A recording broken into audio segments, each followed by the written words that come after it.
Hello' good morning. আজি বজাৰ দিন আমাৰ ইয়াতে বজাৰ বহে বুলি কৈছিলোঁ আপোনালোকক, প্ৰতি সপ্তাহে বহে। আমাৰ ইয়াতে মানে বজাৰ দিনা বহুত কাষ্টমাৰ হয়, কাপোৰ ল'বলৈও আহে আৰু দিবলৈও আহে। আজিৰ দিনটোত মোৰ এনেকুৱা হয় মানে বহুত কাম ভিৰ হৈ যায়। কিহৰ কাৰণে মই মানে কামবোৰ কৰিম বুলি পেণ্ডিং ৰাখি ৰাখি বজাৰ দিনলৈকে বহুতখিনি কাম বাকী থাকি যায়। আজিৰ দিনটোত মই বহুত কষ্ট পাওঁ। আপোনালোকৰ লগত এনেকুৱা হয় মানে এনেকুৱা হয়, কামটো এই টাইম আছে এতিয়াও কৰিম বুলি ৰাখি দিওঁ। যেতিয়া একদম সন্মুখত আহি পায় দিনটো, তেতিয়া ভাবোঁ মনত মানে তেতিয়া ভয় আহে, এই ৰাম কেনেকৈ দিম ইমান সোপা কাপোৰ। কিন্তু ইমান দিন, এই বৃহস্পতিবাৰ, আজি ধৰক বৃহস্পতিবাৰ, শুক্ৰবাৰৰ পৰা বুধবাৰলৈকে ইমানকেইটা দিন মই কি কৰি থাকিলোঁ। যেতিয়া বুধবাৰটো পৰে তেতিয়া মোৰ অনুভৱ হয়, কালিলৈ মই কেনেকৈ দিম ইমান সোপা কাপোৰ। আপোনালোকে এলাহ নকৰিব, মোৰ নিচিনাকৈ বহুত কষ্ট পাব। আজি মই কাপোৰ ইস্ত্ৰি মাৰিম নে কাপোৰ চিলাম নে মানুহে আহিলে জোখ ল'ম নে কি কৰিম, এনেকুৱা কণ্ডিশ্যন হৈ যায় মানে মোৰ।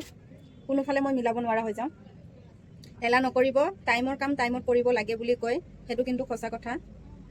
টাইমৰ কাম টাইমত মই নকৰোঁ কাৰণে, এলাহ কৰোঁ কাৰণে মোৰ বহুতখিনি কাম পেণ্ডিং থাকি যায়। আপোনালোকে এলাহ নকৰিব মোৰ নিচিনাকৈ। এতিয়া মই অকলে আছোঁ, নিজে গোটেইখিনি কৰিব লাগে। কটাৰ পৰা কাটিব লাগে, চিলাব লাগে, ইয়াতে আকৌ হুক লগাব লাগে, আইৰণ দিব লাগে, কিমানখিনি কাম অকলে কৰিব লাগে। এইখিনি কাম অকলে মেনেজ কৰাটো বহুত কষ্ট হয়। আমাৰ ইয়াতে আকৌ কাষ্টমাৰো বহুত হয়, মেনেজ কৰিব নোৱাৰা হৈছোঁ এলাহৰ কাৰণে।